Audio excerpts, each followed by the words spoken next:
It says, preach the word. Be instant in season and out of season. All right. Reprove, rebuke, exhort with all long suffering and doctrine.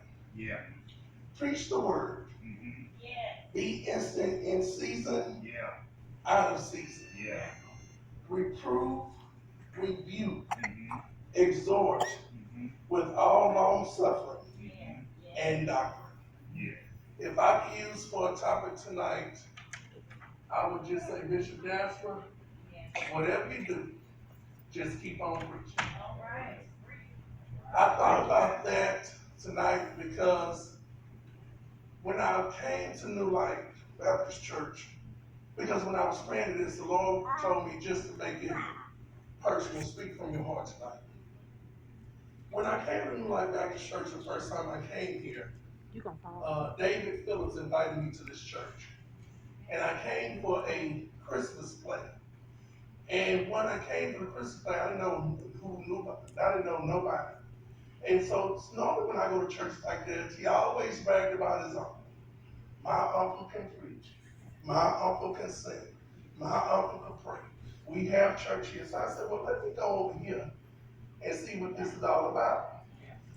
When I came through the doors the very first Sunday I came, although I was a person who always made people laugh, I was broken inside.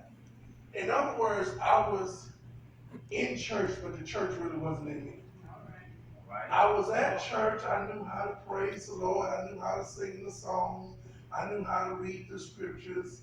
I knew everything for protocol for church. Yeah. Yeah. But my spirit man was broken. Yeah. And although I was at my home church, I came over here and the spirit was high. And Bishop was preaching and the choir was singing and people were getting healed and delivered. And I said, okay. For a Baptist church, it's very strange. And nowadays, because some Baptist churches are just traditional. Mm-hmm. And so I said, okay. So I would go back to my church, not looking to join this church at all. Went back to my church, and my spirit was still low. Because I was a person who would always, I was excited about going to church. Yeah. Couldn't wait for the church to open. I was like that even from a little child up to now. And just something wasn't fitting. And I would be in my home church looking on Facebook, even with the volume low, because everybody would record if they go live. And even though the volume was low, I could still feel the spirit through the phone. And I said, I need a little bit of that in my life. And a lot of times I would leave church and just sneak on over here while my church is going on and would just sit in the overflow back there. And Bishop would just be going, and I said, I need that in my life. So finally, after a long period of time, I joined. And I might admit that my life has ever been the same. Because it's hard to find a preacher, a pastor, a bishop, or whatever title you need, especially a pastor, who's the same outside the pulpit as he is in.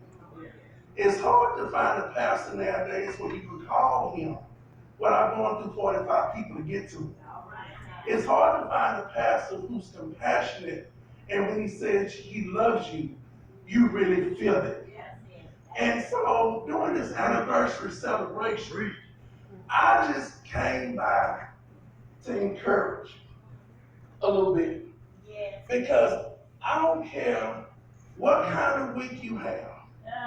It's nothing like knowing that when you pull up to the house of the Lord, you're going to receive a word from the Lord. You don't have to doubt it. You don't have to say, well, maybe he's going to preach this week. Maybe he's going to skip a Sunday. Maybe he might preach this week, then he might not. Because if truth be told, some pastors are in it for the fight. How many armor bearers they can have? How many people walk in when they preach? How many people outside when they pull up? They're in it for the fight. But I thank God tonight that I am under a bishop who's not like that. I'm under a pastor who's a people's person, who loves people and who are compassionate about people. And what what would we be if he decided tomorrow to give it up? What would we be if he decided tomorrow, I've had enough, I made 16 years, I think I'll go back on the road, I'll get this all up, y'all can handle it. Our lives would just go downhill. When our lives would just go down, it would be like hell in the rose, and that's it. Because you can feel him and the passion, and from a personal experience, because I don't know about y'all, but although we are at the end of the year, and I thank God that I'm still allowed to be and see to the end of the year. But this year has been one of the most crucial years for me. This has been one of the years I think about last year when I stood up during the church anniversary we just got over Harvey in August, September.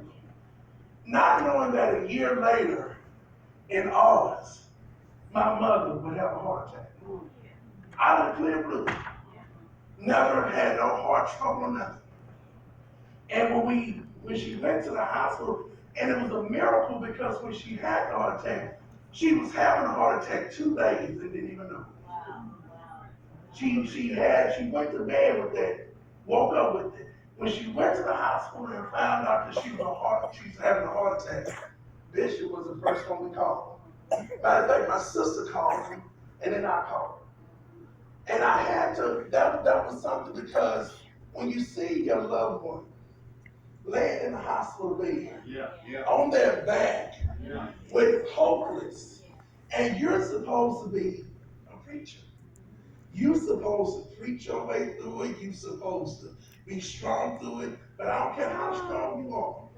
When mama's on the bed of affliction, you're not thinking about your title. I called Bishop. I said, Bishop, what am I supposed to do during this situation? I trust God. My mother goes to church. She's a tither. She does for the community. She does for people. Why would this have to happen to us? And then to go on from the heart attack, you be thinking everything is okay, and then have a setback and then be put on the ventilator. Bishop, what am I supposed to do? Bishop, I'm not thinking about the word now. I'm not thinking about what I preach. I'm not thinking about being a preacher. I'm not thinking about nothing. I'm thinking about what can you tell me that'll make me comfortable enough to go through this we're going through. Mind you, she's in the hospital for 33 days. Bishop, what can you tell me to encourage me to make it through this situation?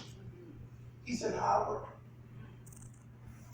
this is part of your assignment. You cannot back up. You cannot back down. Whatever you have to go through, you still have to stand up and preach the word. He said, Mama's in the hospital, in the best care she can be in, but you'll have to stand up and still preach the word. Because you have to learn how to preach through it all. The good, the bad, the ugly, the ridicule, the in-between. You have to learn how to preach through it all. And I thank God because I've been in the middle of a couple churches. And might I add, I couldn't get to some of them like I could get to him. If I couldn't get to him, I could get to his wife, who would answer the phone. When I came to this church, I was also battling and contemplating suicide. My family didn't know it. I shared it on my first sermon. Nobody even knew it. I called First Lady. She encouraged me. She then told Bishop. And Bishop encouraged me. What I'm trying to say tonight is we should be thankful that we go to a church where the pastor is led 100% by the Holy Spirit.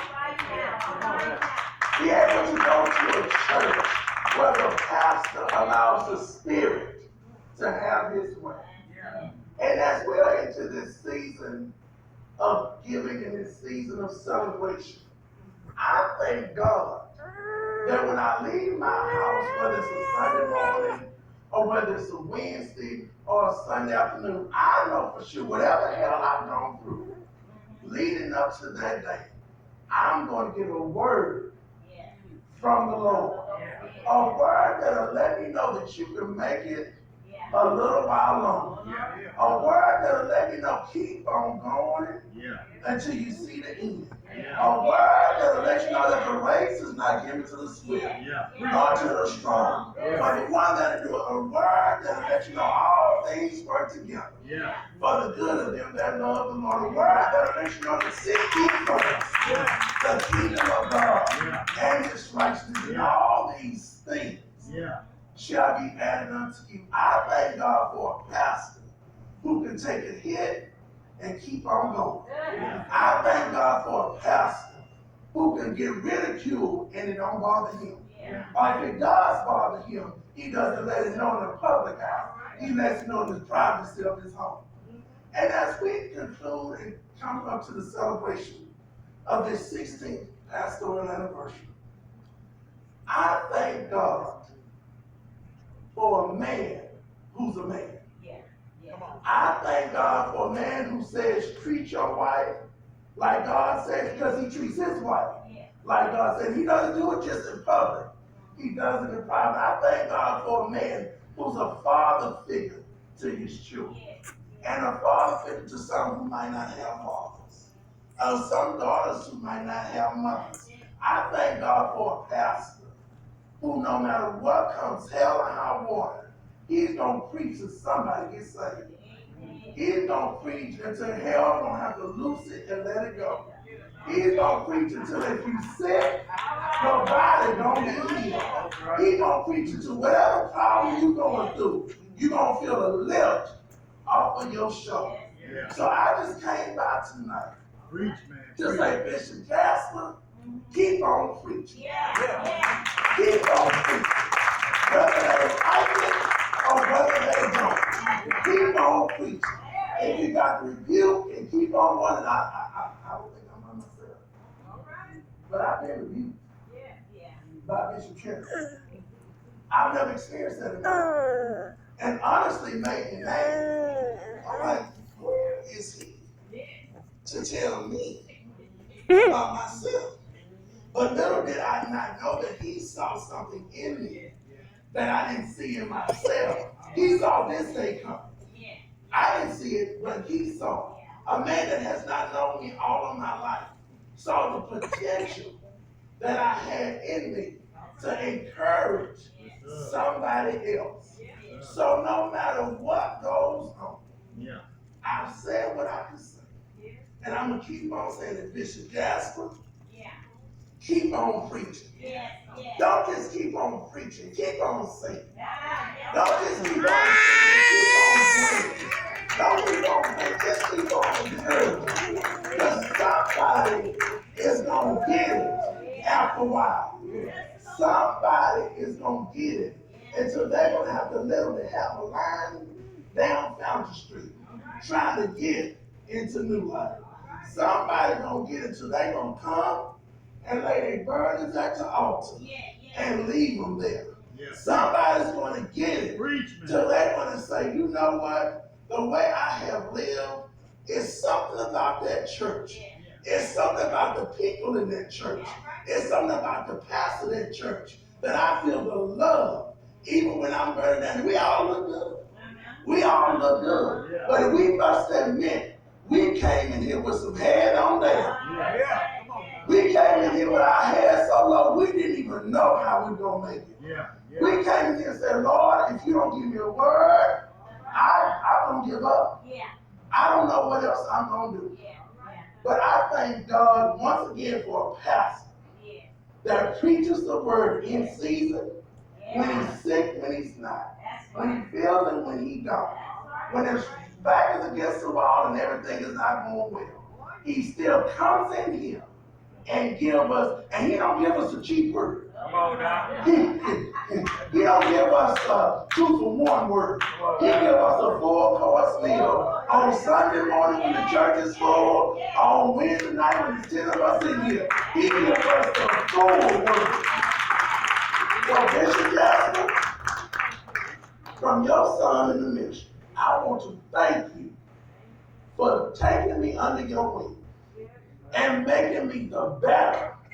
Now the passion that I lost, I have it now. Now I know when I come to church, I'm going to get a word. When I need to be disciplined, he's going to discipline me. When I do good, he's going to say he did. But I thank God once again for New Life Baptist Church. I thank you for accepting the call to ministry. I thank God for Pastor Easley passing the torch on to you. Because had you not done that, had you not accepted your call, none of us would be here on today. So Bishop, keep on preaching. May God bless you.